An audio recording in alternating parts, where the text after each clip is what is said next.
एक शांत शहर छोटे से गांव में एक वृद्ध संत रहते थे। नाम था स्वामी दिव्यानंद।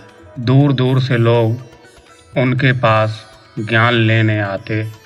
एक दिन एक युवा लड़का अर्जुन उनके पास आया। उसकी आंखों में गुस्सा और दर्द था।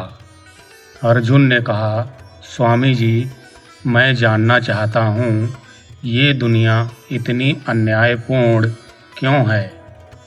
जो बुरा करते हैं वे ऐशो आराम में रहते हैं और जो अच्छा करते हैं उन्हें तकलीफ़ें क्यों मिलती हैं? क्या भगवान सो रहे हैं?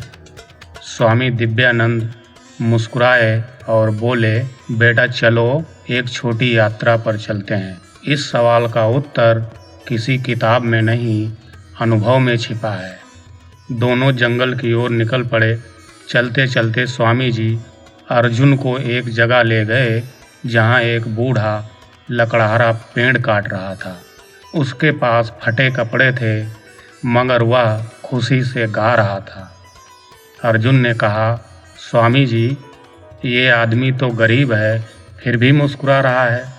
स्वामी जी ने कहा, क्योंकि इसका मन शांत है, इसने कभी किसी का बुरा नहीं किया। इसका आज कठिन है मगर भविष्य उज्जवल होगा। कुछ आगे एक सुंदर महल आया। बाहर एक रथ खड़ा था। रथ से एक अमीर जमींदार उतरा और गरीब किसान को लात मारते हुए चिल्लाया, तेरे जैसे कीड़े मेरी ज़मीन गंदा कर रहे हैं। अर्जुन ने गुस्से में कहा, देखिए ये तो अन्याय है। इस जमींदार को क्यों नहीं सज़ा मिलती? स्वामी जी शांत स्वर में बोले, कर्म का फल तुरंत नहीं मिलता बेटा, मगर कभी चूकता नहीं है। अर्जुन की आंखों में प्रश्न था। तभी स्वामी जी ने वहीं बैठकर श्रीमद् भगवत गीता की कुछ पंक्तियां सुनाईं। तेरा अधिकार केवल कर्म करने में है, फल में नहीं। इसलिए कर्म कर, लेकिन फल की इच्छा से नहीं।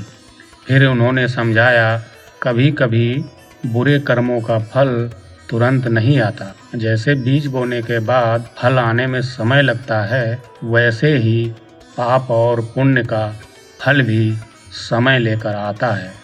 कभी इस जन्म में, कभी अगले जन्म में, कभी शरीर को नहीं, आत्मा को सिखाने के लिए।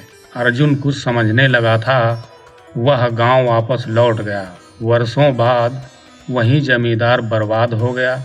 बीमारी, मुकदमे और अपमान से वही लकड़हारा अब एक सफल व्यवसायी बन चुका था, सच्चाई और मेहनत से। एक दिन अर्जुन फिर स्वामी जी के पास गया। अर्जुन ने कहा, अब समझ आया स्वामी जी, कर्म का लेखा जोखा बहुत गहरा है। भगवान देर कर सकते हैं लेकिन अंधेर नहीं करते। स्वामी जी ने मुस्कुराते हुए कहा, यही श्रीमद् भगवत गीता का सार है बेटा। अपना कर्म करो, फल की चिंता मत करो और जान लो कि न्याय अंतिम सत्य है। बुरा करने वाले की सजा तय है। चाहे देर हो जाए लेकिन अंधेर नहीं होगा। जो आज फलते फूलते दिखते हैं उनके कर्मों की जड़ें देखो। जो आज संघर्ष कर रहे हैं उनके विश्वास की गहराई देखो। क्योंकि भगवान की न्याय की घंटी देर से बजती है मगर गूंज बहुत दूर तक जाती है।